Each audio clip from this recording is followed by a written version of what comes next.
So, in recovering from a shoulder injury, I have decided that I still need to have my hair looking decent, and curlers may be the option with which I am seeking. I've convinced myself that the amount of time I'm going to spend on this is going to be pretty much the same whether I'm using hot tools or not. It just comes down to how it factors into my schedule. So we're going with a heatless style for now. Fortunately for me, I still have a ton of these little clips literally everywhere, so I grabbed an unopened package of them and now we'll be dedicating them to this heatless rollers expedition that I'm on, because I know we're going to try this at least more than once, and I can use these to help section things out to keep everything rolling quickly.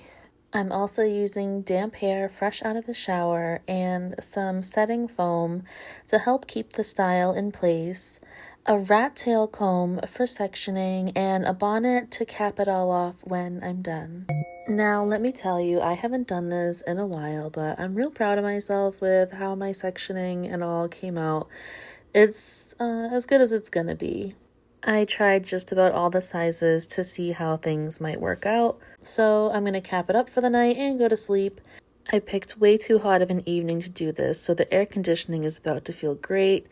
And now we're in the morning taking this off and seeing how good of a job I actually did. So I think after looking back on all of this, there are definitely some ways that I could have improved this and will improve this on the next round, but this was not a total fail or flop. As far as rolling the rollers go, you just kind of do like the reverse of what I'm doing right now in this frame. Or you can do this fun like twisting thing, but then you're going to end up with super bouncy spiral Shirley Temple style curls depending on the size that you use, which may be the desired result. I don't know. What I do know is that I prefer to use perm papers to help with smoother ends when it comes to wrapping hair around any type of roller. And these, just the way that I wrapped them,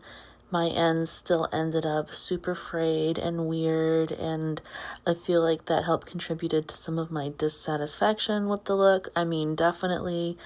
hindsight is 2020, and of course I was trying to see how these all look depending on the size, and sure, you can absolutely mix and match them, but there's enough in this package where you should be able to do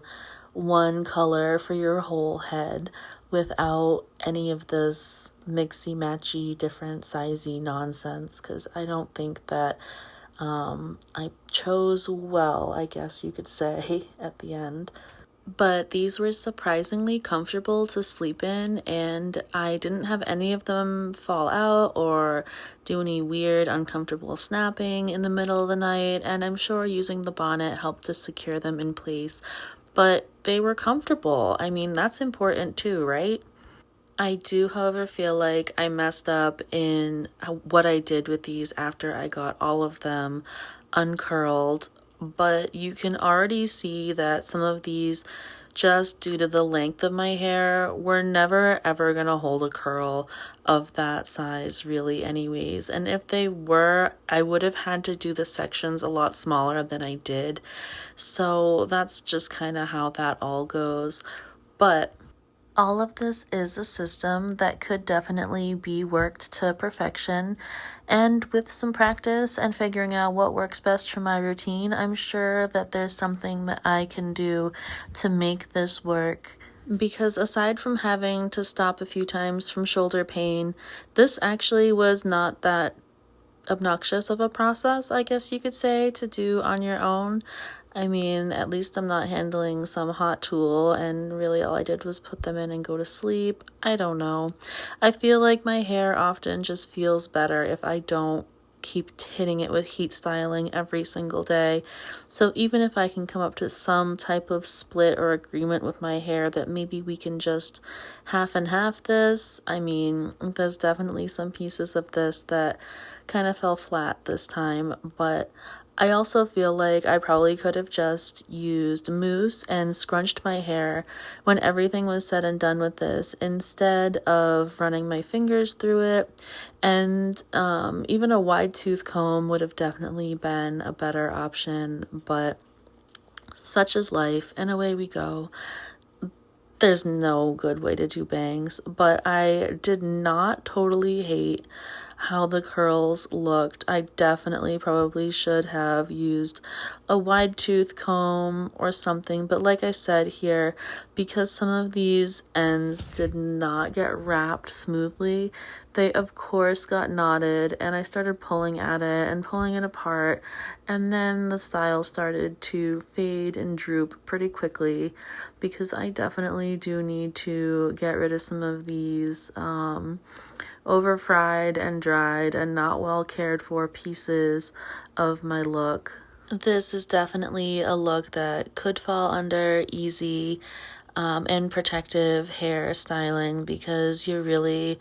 not going to be damaging it in the same way, but my hair already has some issues, and we can clearly see that some of it just had absolutely no intention of holding a curl with how small of a roller I put in. The bangs were just absolutely not working for me, so thankfully Headband came to the rescue with this style, and I was able to leave the house with something workable and looking decent because, you know what, bedhead is just not an acceptable look. But if I can have bedhead look like I maybe curled it 2 days ago and forgot to, just touch up a few of the ones that have gotten droopy before I left the house, well, then I'm already doing better than how I typically have done, but I don't think it came out awful. I just definitely would change a few things the next time around, and maybe this will become a new regular part of my hair care routine.